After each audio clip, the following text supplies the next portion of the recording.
Okay, so we're going to be doing all about words today. So first thing, I'm just telling you about algebraic expressions before we get started. So an algebraic expression contains at least one letter, all right?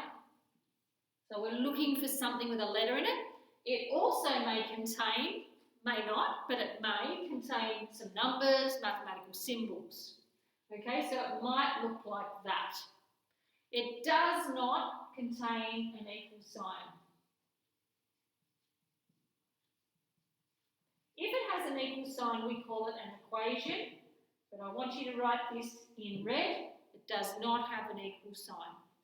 Okay, now we're going to get some words and try and work out what meanings they have mathematically for us. So the word sum is plus. That means we're adding. Difference means minus. Product means we're timesing. Quotient means we're dividing. Increase means we need to add. Decrease means we need to subtract. All right, up the top here, double or twice means we're timesing by 2. Triple means we're timesing by 3. Now, I've left some space here, and I want you to leave some space because sometimes you'll find a word in a question and go, I don't know what that means. Well, you can add it to your list. So maybe leave another 6 lines, and if you want to put them in any other words that we come across, you can put them in there. All right, now here's my hint. If you are having trouble with a question, put a number in place of the letter. Ask yourself what I need to do with these numbers to get the answer. So it might be you need to add them, it might be you need to subtract them, might be you need to times them, whatever. Then you do that with the letter. So let's have a look. So in the first one, if n represents any number, so there's our letter, write an algebraic expression for the following things. The first one is the number added to itself. So we're taking the number as n, and then I'm going to add, like it tells me, add that number again to itself. Now, I need to simplify this. Well, actually, I don't really need to simplify it for what the question's asked. All right, the question just says, write an algebraic expression. Well, that is an algebraic expression, n plus n. But it might say, write a simplified algebraic expression. So we might need to simplify this. So remember what we did when we were adding and subtracting? If there's no number, just get your red pen and write a 1 in front of it. So what's 1n plus 1n? That gives you 2n. And that's it simplified. Okay, the next one says, triple the number. Now triple means we're timesing by 3. Okay, and the number is n. So we're going to get the number and we're going to times by 3. Now, how do I write that better? I'm going to write it without the times sign. Now, when I write it without the times sign, I must put the number first and then the letter. So that's it simplified. All right, let's have a look at the next one. We're doing 5 times the number. Well, remember the number is n. So everywhere you see the word number, it's an n. So 5 times n. That's what we're writing. 5 times n. Now, let's shorten it. Number first, then the letter. 5n. All right, looking at the next one. The word difference means we are subtracting. So the difference between the number, which is n, and 1. So I've got to take n and 1 and subtract. So my answer will be n take away 1. That's it. All right, let's look at the next one. We're doing E. The number increased by 3. So our number is n. Increased means we're adding. So we're doing n plus 3. Okay, let's look at question 2. So we're doing write an expression. An expression or an algebraic expression is the same thing. Okay, so we're doing the sum. We know we're adding A, B and C. So we're going to write A plus B plus C. You can't simplify that. That's it. All right, they are not like terms. They're different letters. We can't add them together. All right, the next one. The product means we're timesing. We're timesing x and y. So we're doing x times y. Now this one you can simplify because it's multiplying. Remember, you can multiply anything. So just shorten it, put the letters down without the times sign. We're simplifying it, we're shortening it. All right, the next one, quotient means we're dividing k and m. Now, I'm going to write it like this, k divided by m like that. Okay, so whenever we do divisions, we write them as fractions. So it's just k over m. All right, let's look over here at the next one. Let's just move over a little bit so it's easier to see.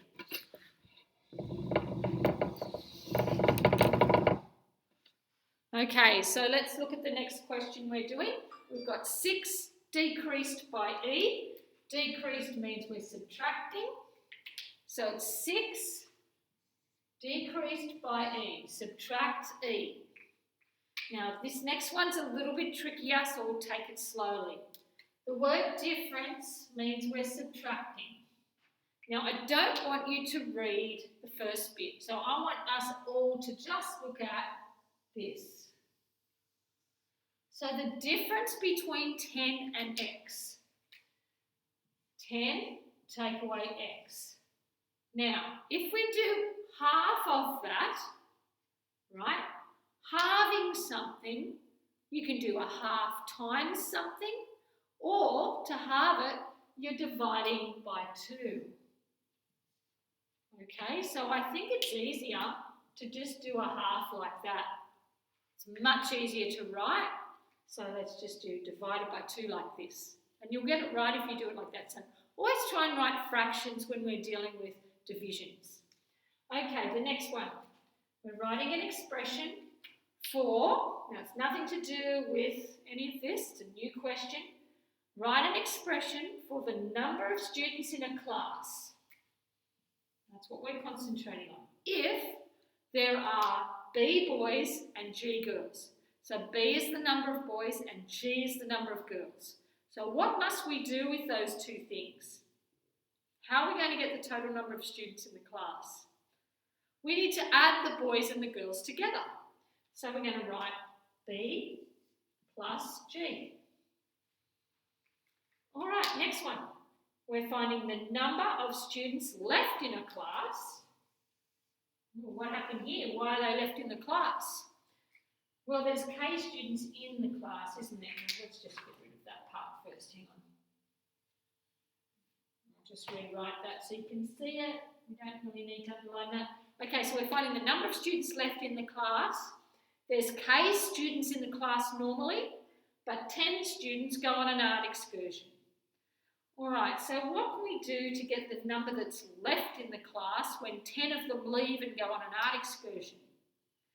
Well, if you're having trouble with this question, this is what I meant by the hint before.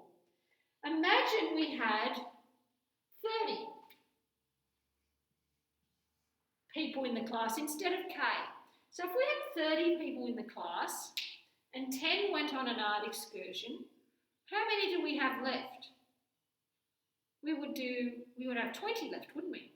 How do we get the 20? What have we done with the 30 and the 10 to get 20?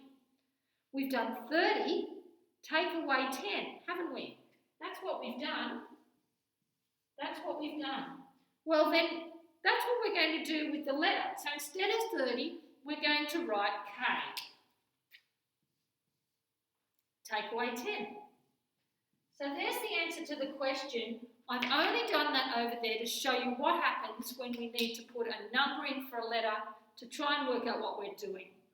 Okay? All right, let's look at the next one. we want to find the cost of one movie ticket. If it costs X dollars for 4 tickets. Now, if that's confusing you, you do what I said a minute ago. Go, all right, I don't like that X sitting there. What if I write $40? Okay, so if it costs $40 for 4 tickets, how are you going to find the price of 1 ticket? Well, I hope you can see that we would do $40 divided by 4 to get our answer of $10 per ticket. Right, that's what we would do. But we're going to do the same thing, but instead of with the 40, we're going to do it with the X. So we're going to write over here, X over 4, and then just write in front of it a big dollar sign, because the answer would be the cost of a ticket, it's in dollars. Down here we could write students on the end of this one, students on the end of this one. Okay, let's look at the next one. We're finding the area of a rectangle. If the length is 2L and the breadth is 5A, all right, now a bit tricky. Let's see what we do. Now, you have been taught the area formula for a rectangle. It's area equals length times breadth. You know that formula. So now we're going to use it. Now the length is 2L. So we're going to put a 2L there. And the breadth is 5A. So we're going to put a 5A there. Now we're just going to simplify this bit. So remember, you can multiply anything. So we're doing 2 times 5. That gives you 10. And then we put our letters on the end. L, A. And that's the answer to the question.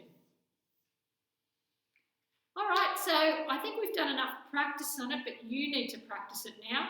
So good luck with your homework. If you have any questions, please email me.